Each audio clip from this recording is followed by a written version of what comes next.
to the school. Africa cannot rise on shaky foundations. It must rise on the pillars of ethical leadership. We need leaders who are servants, not masters.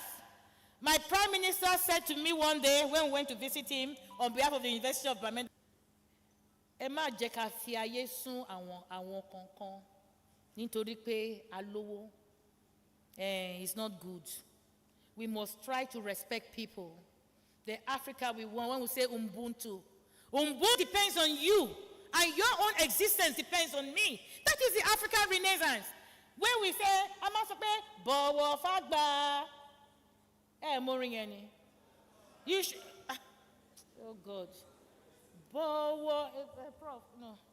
Bowo Fagba. Then you say, you respect your, and I will leave it. So we need leaders who are servants and not masters. You respect people. Leaders who listen before they lead. Leaders who understand that public office is a sacred trust, not a private business. The African peer review mechanism and the African governance architecture, our young people must be mentored, not just in management, but in morality. Universities must teach governance not only as theory, but as practice, through transparency, merit, and service. Let us celebrate examples of accountability and inclusion, Rwanda's gender parity in parliament, Botswana's integrity in administration, and Mauritius' model of participatory democracy. Let us also embrace technology, e-governance systems that enhance transparency, digital platforms that engage citizens, and innovation that make corruption not only immoral, but impossible. Africa's transformation demands leadership that is visionary yet humble, bold yet accountable. Transition to the next phase of our reflection tonight. Let us remember this. Agenda 2063, like the VC said in his statement, is not an event. It is a journey, a generational covenant. And this journey begins with us here tonight as we commit ourselves to building resilient cities, investing in human capital, and leading with integrity. Because the Africa we want will not build itself. We must build it together. Slide 9. Health, environment, and sustainable communities. Ladies and gentlemen, if Africa must rise, our people must be healthy, our communities must be sustainable, and our environment must be protected. A strong health system is more than hospitals and medicine. It is the backbone of productivity, innovation, and resilience. It is what keeps our teachers in classrooms, our farmers in the farms, and our entrepreneurs at work, and our dreams alive. A healthy man is a wealthy man. The COVID-19 pandemic taught us a sobering lesson. Weak health systems weaken nations. It reminded us that our hospitals must be prepared, our supply chains must be resilient, and our health workers, the unsung heroes, must be valued, trained, and protected. But let us go deeper. Our health is tied to our environment, true or false? I know that, Professor Adoegu, you are doing something on environmental, is it toxicity? You cannot have a healthy people on a sick planet.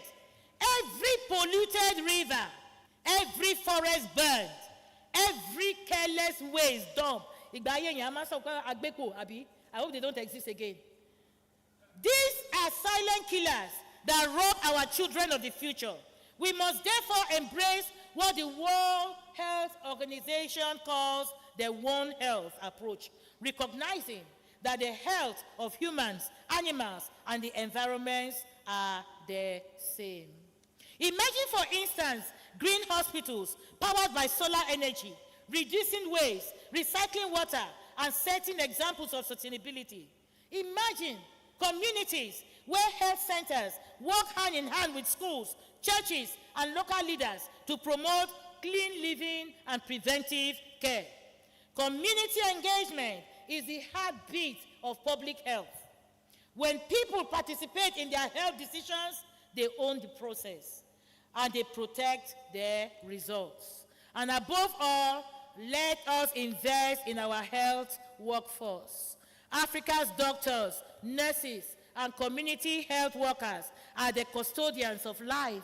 When we train them, empower them, and give them dignity, we build the foundation of a prosperous and resilient continent. Slide 10. I'm almost done. Cultural identity and the Pan-African Renaissance. My brothers and sisters, let us turn our gaze to something equally vital, our cultural identity, the very soul of our continent. I'm laughing because I remembered when no, I'm not going to use it. It will bounce back on me. I will say it. I remembered when we went to class, one of our classes, and our lecturer came in to teach us social linguistics. And the lecturer started, the social linguistic factor that affect Nigeria as a second language. Then we started laughing. But my laughter was the loudest. He said, you, get up, what is your name? I said, my name is Sarah. Oh, I'm talking, you are laughing, I'm talking, you are laughing. And you are still laughing. Walk out of my class. And for 2 weeks, I was out of the class. Why did I laugh? The mother tongue influence. I was not supposed to laugh. Because if you don't have your mother tongue, you've lost your identity. When we were in Kegite, they used to say that, don't be like my friend. They used to say that, don't be like my friend who went to a vendor. Vendor, I want Champion newspaper. And the Calabar man looked at the Ibadan man speaking. Say, look at this foolish Yoruba man calling Yampion, Champion. At the end of the day, both of them did not call it rightly. They were trying to call champion. So, that is our cultural identity. Your cultural identity places you and gives you confidence. A tree without roots cannot stand. A people without culture cannot thrive. We should not be like those who go to the US just for 3 months and they come back speaking through their nostrils. No. Our cultural identity. Do you know that when they say water, it's not correct phonologically, it's water. But because we want to practice what they are saying, to show that we are being told, we fall in the same line and we say water, computer. It is not correct. And then again, our young boys, when you wear your trouser, it comes down and I see your blue-white pants. And then you call me, it's a lie. It is prisoners who dress like that in the US because they don't allow them wear belts in prison. Don't take the wrong culture. So Africa's rebirth depends not only on technology or economics, but on our identity. Isidore Kweho, one of my professors, wrote a novel, Call Me By My Rightful Name. Our languages, our arts, our heritage, even in our food. As I came, I was asking, is Inostrate still there? We used to go there to go and eat begiri and amala, abula. It was going well. Language is more than communication. It is culture embodied. Over 3,000 African languages carry the wisdom, humor, and history of our ancestors. Yet, many of them are disappearing, replaced by tongues that once colonized our minds. It is time to revive them. That is why I appreciate the power of the spoken word when we are doing engagements, when people need to come and talk, to come and sing. It takes us back to our roots. Let us teach our children to read, write, and create in their own language. Let us celebrate literature. Many of us seated here, our children don't speak our dialect because we feel that it is a show that you have arrived when your kids speak only English. Where will they take that to? Because language is an equalizer. If I enter anywhere and I start speaking my Yoruba, everybody will listen to me. Isn't it? Because they will think I'm Yoruba. You understand what I'm saying? And that is the way I even won the Pan-African University hosting in Cameroon. When we went to the AU to go and lobby, I was Inspector of Academic Affairs, #1 in that time. And you know, in the AU, where we have, where we normally do the assembly, you come out during break, and as I was walking away, I heard people speaking Yoruba. That was a Nigerian delegation. And I was walking towards them, because it's been a long time I've heard Yoruba. I live in Cameroon. And then they were saying, Cameroonian, presidency Power Council Fuwa, I wanted for support, láti host the Power headquarters, the Pan-African University headquarters. And I said, Timba lo sọ fún wọn, ṣe ma ṣe bẹ ṣe wí. Then they said, but níbo ló ma ti rí wọn, òkúkú mọ̀ wọn. Mo ní, no, me, I'm Cameroonian. He said, no, you're a Lagosian. I said, yes, you are right. I was born and raised in Lagos. I went and stole my minister. My minister stood up when it was time for voting. Cameroon steps down for Nigeria to chair the Power Council. That is how we got the Power Rectorate in Cameroon. The Pan-African University Rectorate is hosted in Yaoundé in Cameroon. The power of language. From the talking drums of Yoruba land to the poetic rhythms of Swahili, from the sculptures of Benin to the mask of Cameroon, our earth is not just beautiful, it is powerful. It tells the world who we are and what we stand for. Cultural heritage. Our festivals, I remember Festac 1977. Our monuments, our stories binds us together as Africans. It reminds us that before the colonizer came, we had civilization, and long after, we will have continuity. This is the Pan-African Renaissance, the revival of African pride, African knowledge, and African unity. It calls us to honor our past while innovating for our future. Slide 11. From dream to reality. Conclusion. The moral imperative of action. Agenda 2063. All hands on deck for the Africa we want. Distinguished ladies and gentlemen, Agenda 2063 is not just a roadmap. It is a moral compass. It calls for responsibility. It tells us that development without ethics is empty, that leadership without service is hollow, that progress without people is meaningless, and that ignorance is the biggest killer.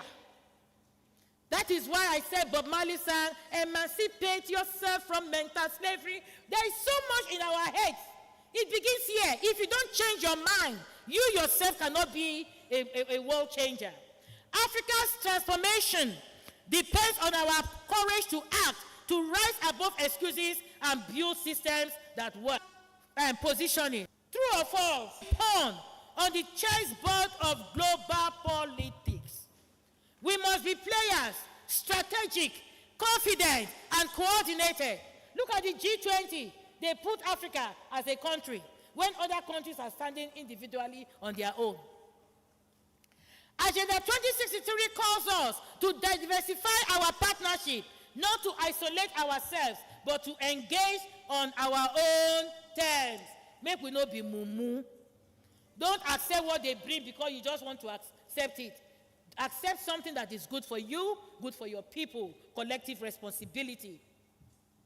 Yes, we must continue to work with traditional partners in Europe and America, but we must also build strong bridges with the global south, with Asia, with Latin America, and among ourselves. Partnerships should no longer be about charity, but shared prosperity, a win-win partnership. No longer about extraction, but exchange. No longer about dependency, but dignity. And that is why I'm still clapping till tomorrow for Burkina Faso, for Niger, for Chad, for the courage they've had to send away the colonizers from their countries. When Africa sees as the global does not echo others, we are not ranzeros, copying and copycats. It must carry the conviction of a continent that knows its worth. We bring to the world not just raw materials, but raw intelligence, raw creativity, and raw courage. That is what I call Africa's true export. Can somebody tell me the title of this lecture.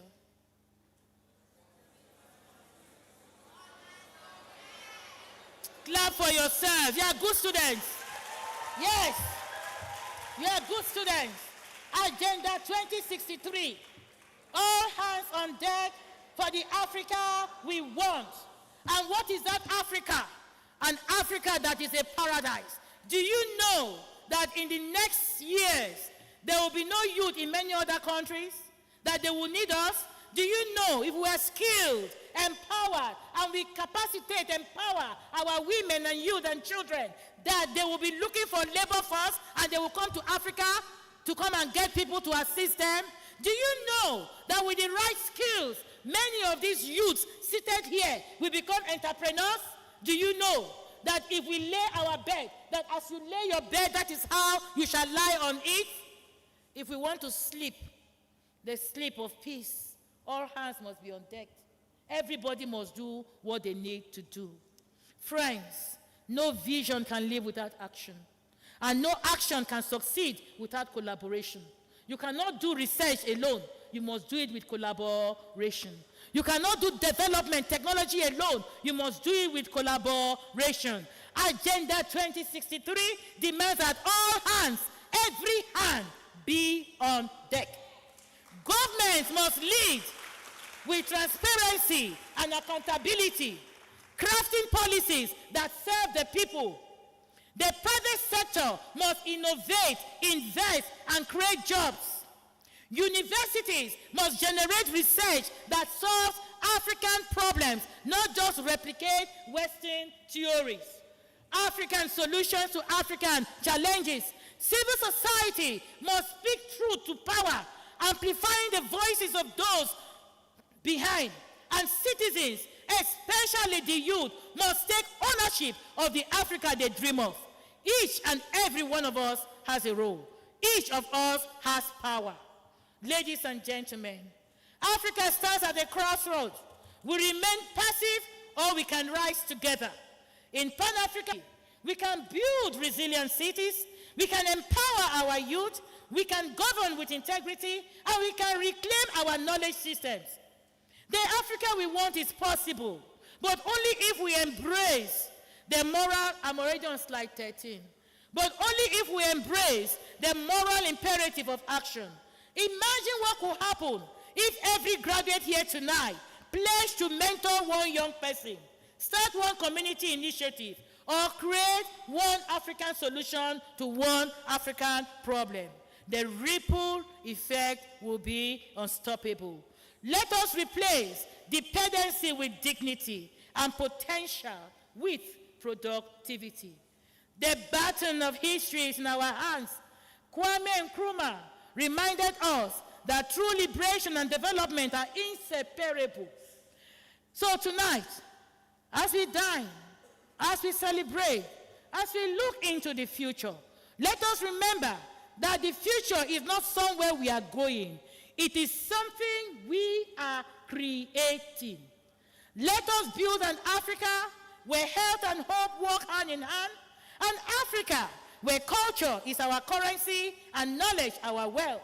Let us build an Africa that partners globally but stands proudly on its own.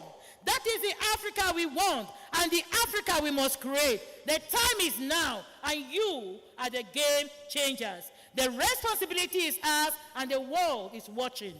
Let us leave this hall tonight with commitment in our hearts and action in our hands, determined that by 2063, Africa will not be defined by its challenges, but by the boldness of its vision, the energy of its people, and the strength of its unity.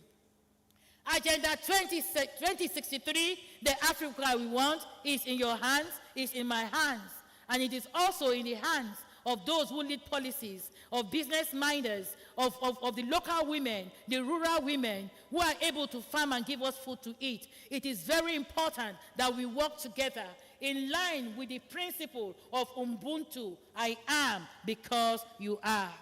Thank you. And may God bless the University of Ibadan. May God bless Nigeria. And may God bless Africa. Thank you. Thank you.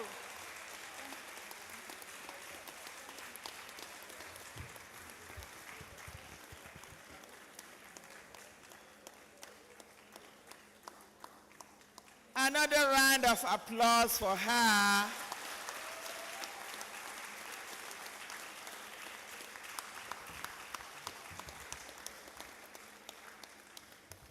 Thank you very much, Your Excellency. Every time I say it on this rostrum, people say it's because I'm the public relations officer of the university. But I keep saying it, that if anything is good and excellent, there it must be from.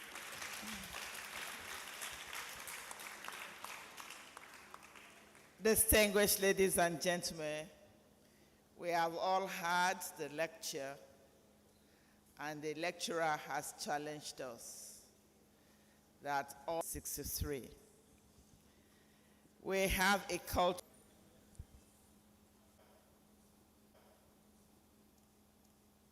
Is there anyone here? Is there anyone here?